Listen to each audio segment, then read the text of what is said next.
Hello, welcome in. Pleasure to have you in the shop. Today I wanted to discuss a topic that's been on my mind recently, and it's something that D&D players and dungeon masters should be somewhat familiar with, I think. It's +1 magical items. They're a common staple in a dungeon master's bag of gear to give players, and almost every DM I've ever come across has used them once or twice, including myself. The buff is pretty self-explanatory. Weapons, ammunition, armor, arcane focuses, with all of them having a +1, 2, or 3 attached to them, depending on the rarity. And that's it.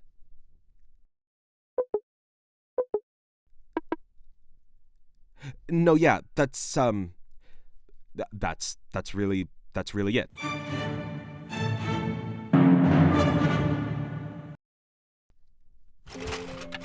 Now, there really isn't anything wrong with +1 items. I can appreciate how straightforward this kind of gear can be. It gives the player a very clear upgrade to their power. It reminds me of familiar video game mechanics, making it not a confusing item to use. I'll give it that. It also serves as a very solid choice to give a very low-level player, and at levels 1 through 4, yeah, I would agree that you really shouldn't give the bright-eyed new adventuring barbarian the Vorpal Blade. But I can't help but think about that one scene from the movie Dead Poet Society, the one where John Keating explains to the classroom that some of the best poetry can very much be about simple things. The only thing to look out for is to just not let the poems be ordinary. The poems in this case being D&D ideas, and I'm afraid that when I do come face to face with these simple items, they do fall into the ordinary. But Mr. Shopkeeper, I want to give my players a magical item that isn't too unbalanced, and all of the other options from the Dungeon Master's Guide are just way too powerful. Even an uncommon item seems a little bit too much sometimes. Oh God, you can't do that! You can't just... Look, I understand that back in 2014, we really didn't have a lot of options for low-level magical items with only the Dungeon Master's Guidebook to assist us, but I think we have come a long way since then, with lots more common and accessible magical gear from expanded books like Xanathar's to give low-level players much more interesting options than just numbers go up stuff.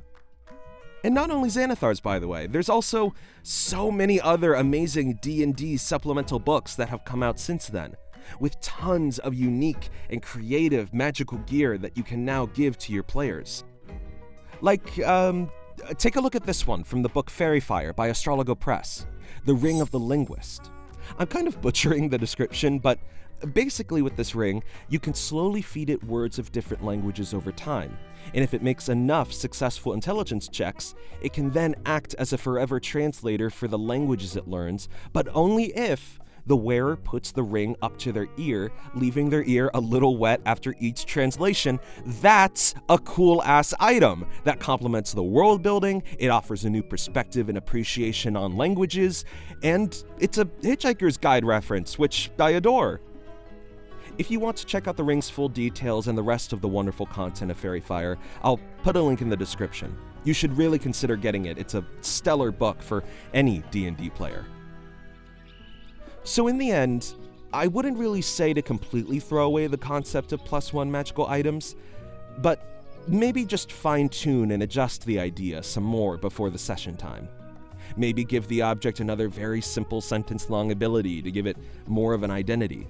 Nothing too much, just something that would incentivize players to genuinely keep and hold on to for the rare occasion to use.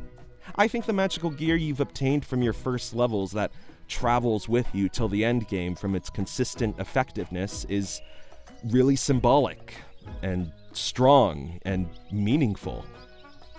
So, have fun with it. Get creative with +1s and use them however you want to use them. Have a good one, and I'll see you next time.